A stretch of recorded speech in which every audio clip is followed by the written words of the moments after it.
Hello everyone and welcome to Lowrentrick scale modelling, and this is my build of the Tamiya 135 scale German King Tiger production turret version.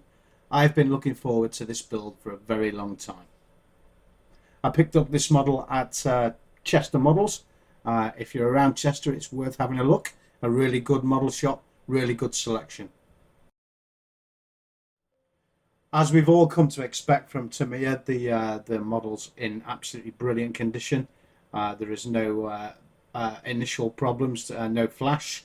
There will be a couple of seams on the little figures. They can't seem to crack that one, but that's just the nature of how they're made, I suppose. But it looks like it's in really, really good condition.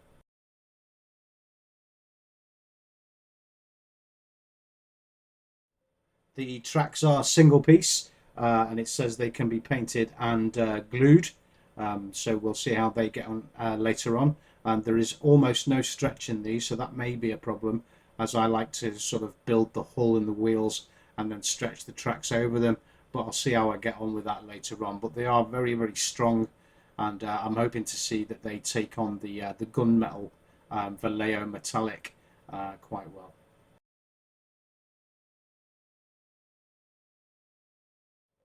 The model is supplied with three scheme options for the decals, but I'll be mixing it up a bit to make mine a little bit more unique. Depends how I feel when I get there.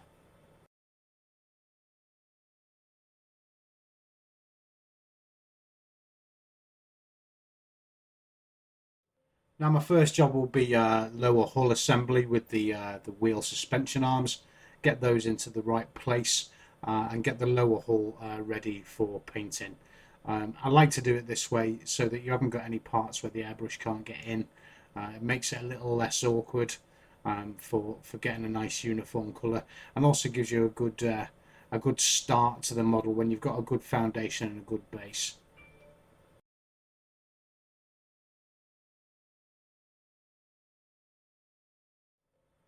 So I'll be trying something new with this model. I'll be using Ammo by MIG, water-based acrylics. Never used these paints before, but I've heard some really good things. I really like the fact that they come with a mixing ball inside to get the paint all nicely mixed up, and I'm going to see how they react. I'm using the Galeri Ambition Series compressor and airbrush that I've been sponsored by earlier on. You can check out that video, it's linked in the description.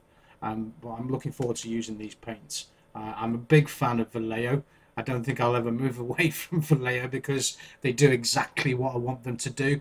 But it's good to know and get to know other manufacturers out there and see what they're like. So this is a good test for those paints.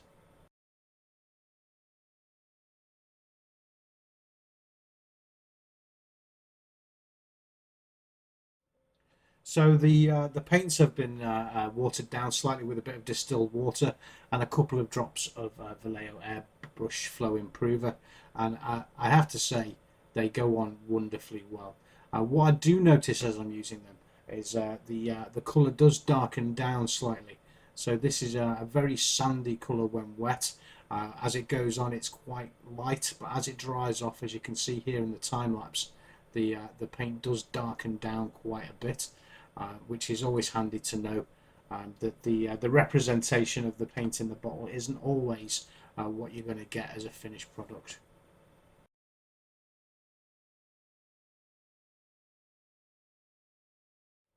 As the paint scheme that I've chosen is going to be a three-colour mix of the sand, the brown and the green, with some dots as well, some offset dots into the camo pattern. I'm going to make sure that the wheels have got a basic outline of that pattern before I assemble them, just to make sure that it's tied in. And then as I move over the model, I can sort of match the camo properly. And this will make sure that the job of painting the wheels would be almost impossible once it's together because of the overlap and everything. So it's always a good idea, I think, to get that basic camo pattern down on the wheels before they're assembled.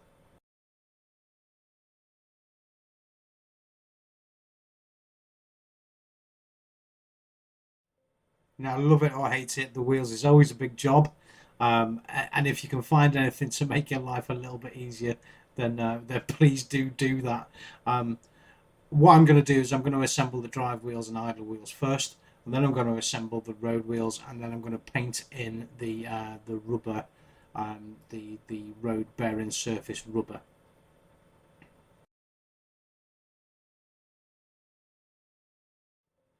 For the black on the wheels, I'm actually going to use some Tamiya XF85 that I've picked up, some rubber black, to see if that gives any more of a definition to the rubber colour.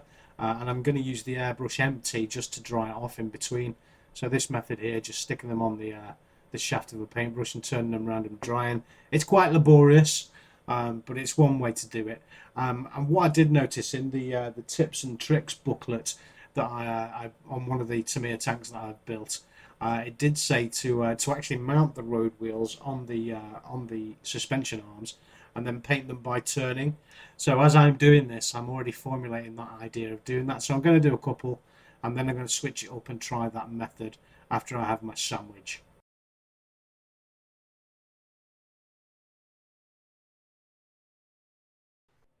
Once I've had a bit of practice at being ambidextrous and got all the wheels mounted, I'm going to fix them all in, and then I'm going to try the painting them while rotating them method.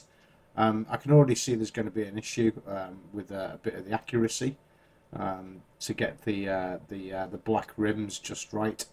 But that's the way it says in the instructions. We should always give these things a try because these guys have been doing it for many decades.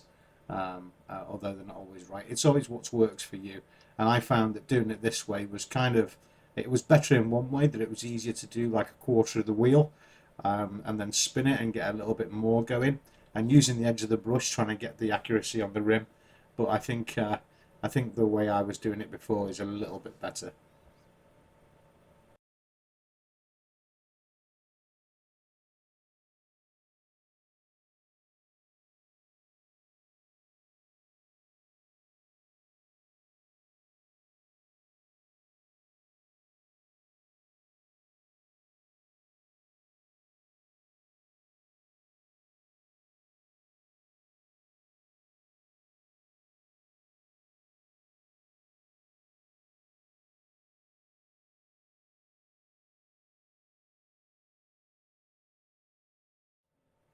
Happy to report that using the gunmetal metallic Vallejo Model Air on these tracks worked really well. The tracks are really quite solid, but the paint's flexible enough to move it around without any flaking or dropping off. So they actually look really good once painted up with the gunmetal.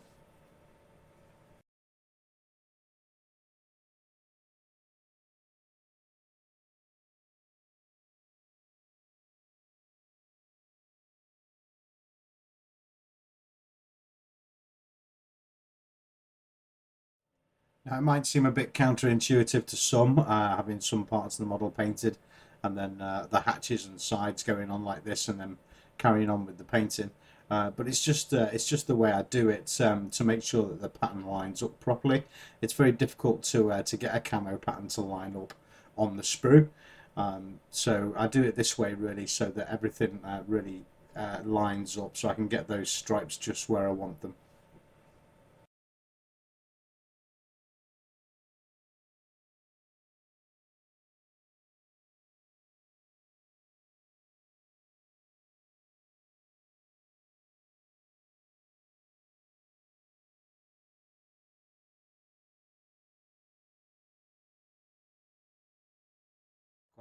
I broke the commander's hatch rail there in two pieces as it came off, but the Tamiya Extra Thin sorted that out for me.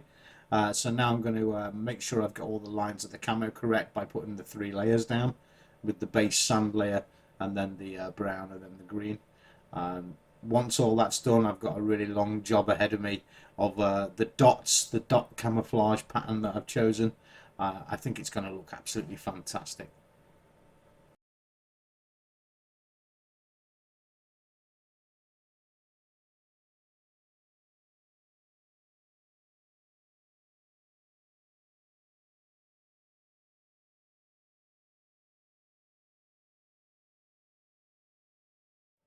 Once I'm happy with the pattern, quick blast over with the layer matte varnish, and then on with the dotty camouflage.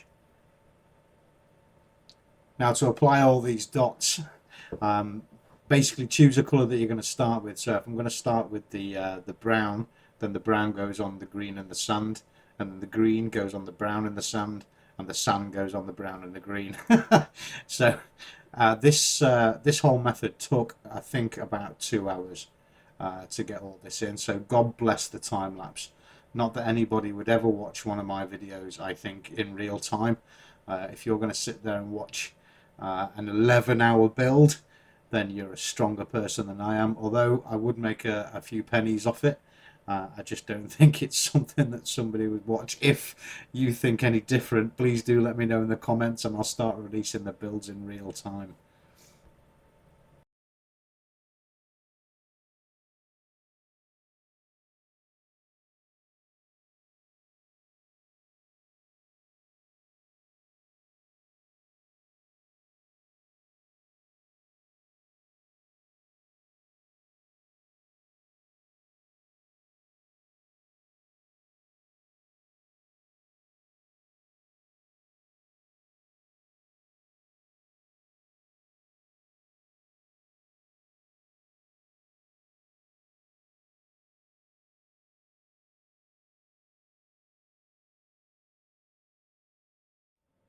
Threading up the tracks was nice and easy, although the tracks are very, very robust and there's hardly any stretch in them at all. So getting them to seat was a little bit difficult. So I resorted to a little bit of the super glue to get them to seat together quickly, and then to hold them in place while it's set, because there is zero stretch in these tracks. But a little bit of patience and a little bit of holding, and eventually they took, and then I can wind the track round and get the joint underneath the skirt. It was a little bit tough doing it this way, but I think the results are fine. Good tracks on this kit.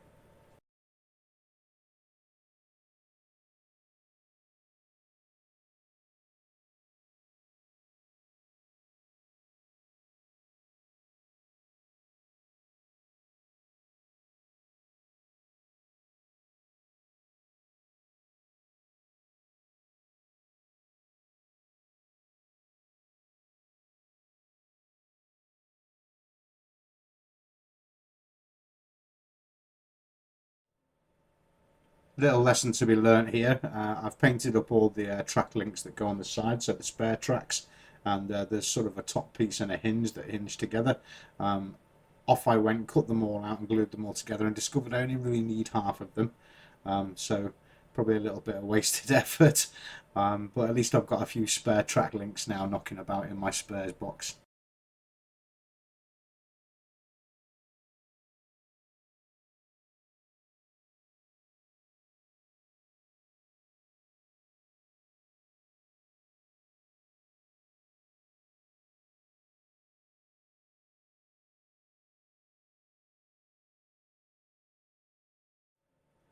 Time to fit all the accessories, the tow ropes, and the tools and the fire extinguisher and things like that.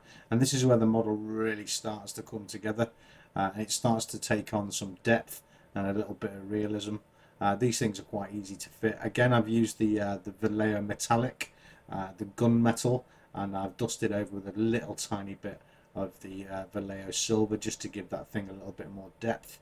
All the little the gun, the machine gun for the top. I'm using the mahogany for the wood parts, which is quite dark, but it's got quite a good patina to it. It really does looks like wood, which is what we're going for. And once I've got all these accessories on, again we're going to go over with the varnish.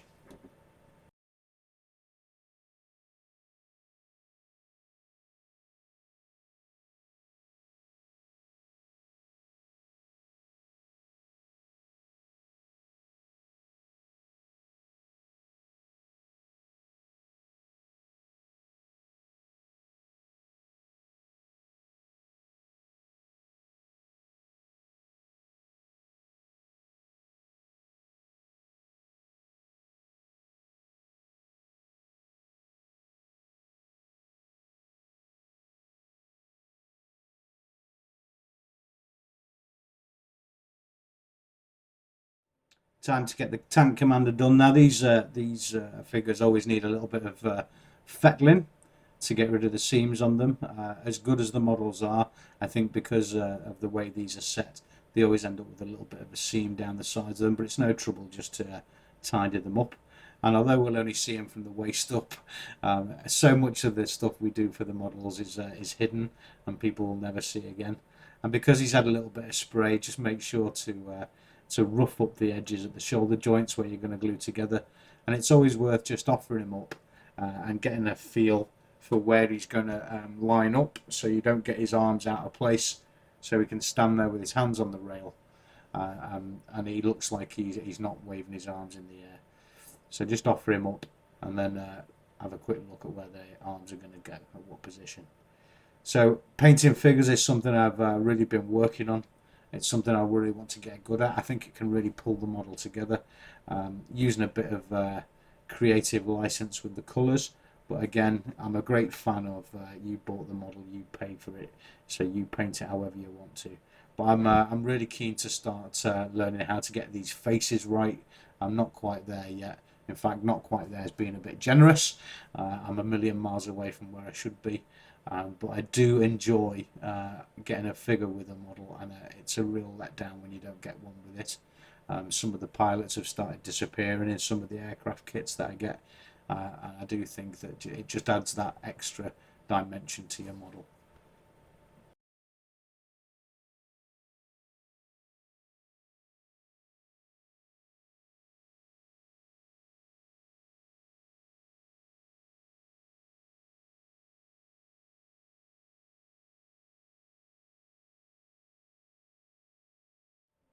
I chose a light grey for the tunic because after he's nice and dry, I'm going to go over with a very thin, watered down black wash.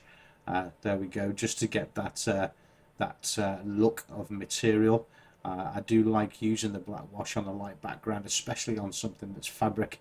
Once he dries off, it really tightens up, and although it looks a bit messy at the beginning, once he's dried, you'll see that the tunic's really nice. There he is, and it gives a real third dimension to all that fabric and all that the creases and the folds. So he's going to get a heavy dob of glue to keep him in, um, to stand him up right and get him into the right position. And hopefully, I've got those arm angles just right that he's resting on the rail. I don't want him to lean back too far. He's got a bit of a tendency to lean backwards, so he's going to get fixed in.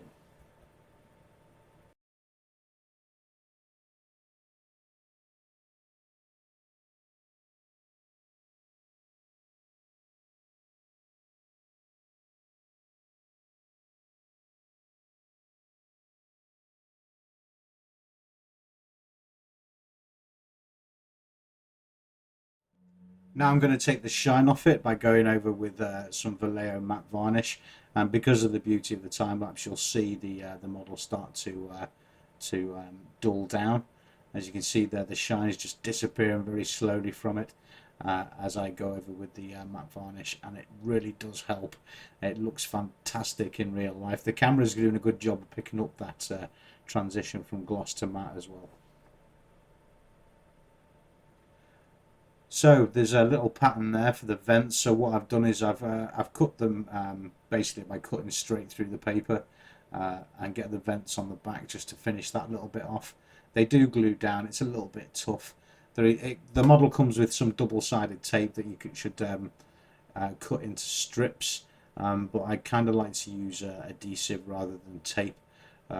There's just something more in keeping with building the model than taping bits together. I'm not a big fan of using tape, and also I'm a bit khaki fingered with tape. It will just end up sticking the fingers together, ironically enough.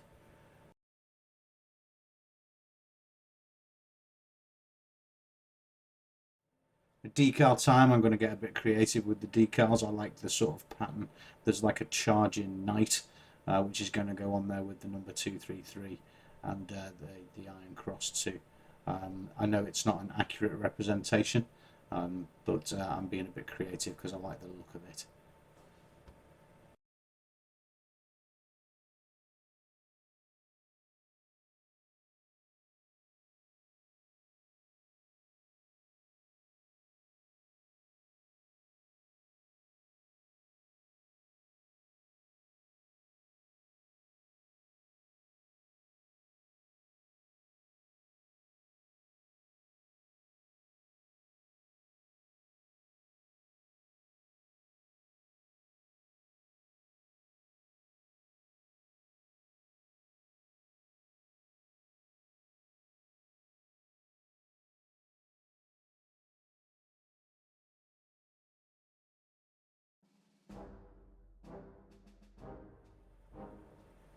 And there we are with the finished article. I'm extremely pleased with this model. It's one of the best ones I've ever done. Tamiya are a real showcase for armour. Their kits are absolutely brilliant. Thank you so much for watching. If you're still here, I do wonder if people are still watching. Thanks to those that said hello in the comments. If you're still here, please do say hello in the comments. And please do check out our Facebook group. We've gone over 2,000 members now, thanks to these videos. Thanks to the guys that have joined up. And please do think about subscribing. There's loads of links in the description to discount codes to the sponsors Galeri, and there's also a link to get hold of this kit from Amazon through my Amazon associates, and that helps to support the channel. I've just opened a new shop as well. There's only a mug in there right now, but if you're that way inclined and you want to support the channel, become a member or buy a mug. Thank you so much to all the people that have subscribed so far. It really has made my day.